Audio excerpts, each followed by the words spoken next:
For several days ensuing, her name was unmentioned by either Usher or myself, and during this period I was busied in earnest endeavours to alleviate the melancholy of my friend. We painted and read together, or I listened, as if in a dream, to the wild improvisations of his speaking guitar. And thus, as a closer and still intimacy admitted me more unreservedly into the recesses of his spirit, the more bitterly did I perceive the futility of all attempt at cheering a mind from which darkness, as if an inherent positive quality, poured forth upon all objects of the moral and physical universe in one unceasing radiation of gloom.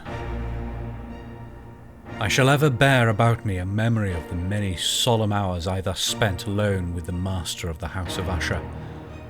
Yet I should fail in any attempt to convey an idea of the exact character of the studies, or of the occupations in which he involved me or led me the way. An excited and highly distempered ideality threw a sulphureous lustre over all. His long improvised dirges will ring forever in my ears. Among other things, I hold painfully in mind a certain singular perversion and amplification of the wild air of the last waltz of von Weber, from the paintings over which his elaborate fancy brooded, and which grew, touch by touch, into vagueness at which I shuddered the more thrillingly, because I shuddered knowing not why.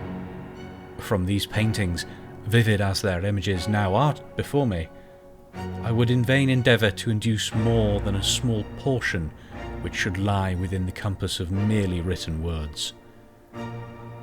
By the utter simplicity, by the nakedness of his designs, he arrested and overawed attention.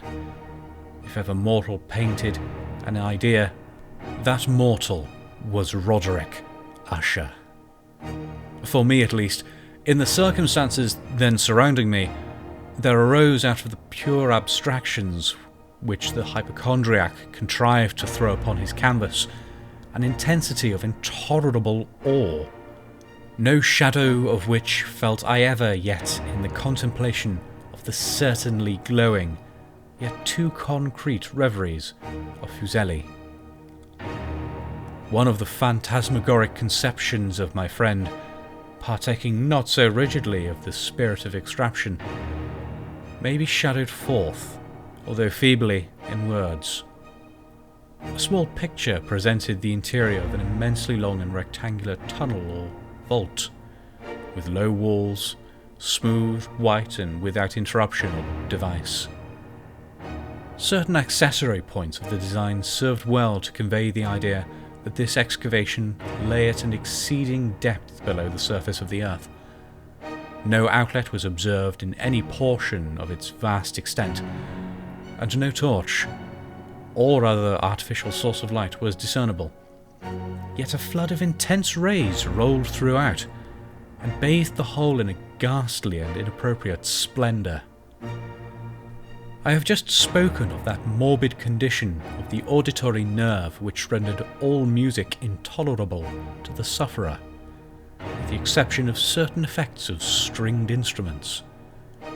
It was perhaps the narrow limits to which he thus confined himself upon the guitar, which gave birth in great measure to the fantastic character of his performances. But the fervid facility of his impromptus could not be so accounted for. They must have been, and were, in the notes, as well as in the words of his wild fantasias, for he not unfrequently accompanied himself with rhymed verbal improvisations. The result of that intense mental collectedness and concentration to which I have previously alluded as observable only in particular moments of the highest artificial excitement. The words of one of these rhapsodies I have easily remembered. I was perhaps the more forcibly impressed with it, as he gave it, because, in the under of mystic current of its meaning, I fancy that I perceived, for the first time, a full consciousness on the part of Usher of the tottering of his lofty reason upon her throne. The verses, which were entitled "The Haunted Palace," ran very neatly, if not accurately, thus. In the greenest of our valleys, by good angels tenanted, once fair and stately palace, radiant palace, reared its head. In the monarch thought's dominion it stood there.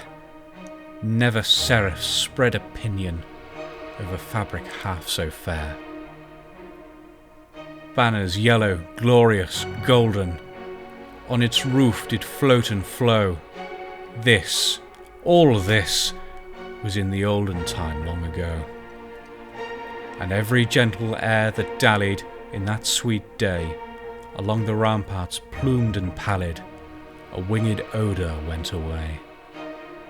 Wanderers in that happy valley through two luminous windows saw spirits moving musically to a lute's well-tuned law. Round a throne where sitting Porphyrogene, in state his glory well befitting, the ruler of the realm was seen. And all with pearl and ruby glowing was the fair palace door, through which came flowing, flowing, flowing, and sparkling evermore, a troop of echoes whose sweet duty was but to sing, in voices of surpassing beauty, the wit and wisdom of their king.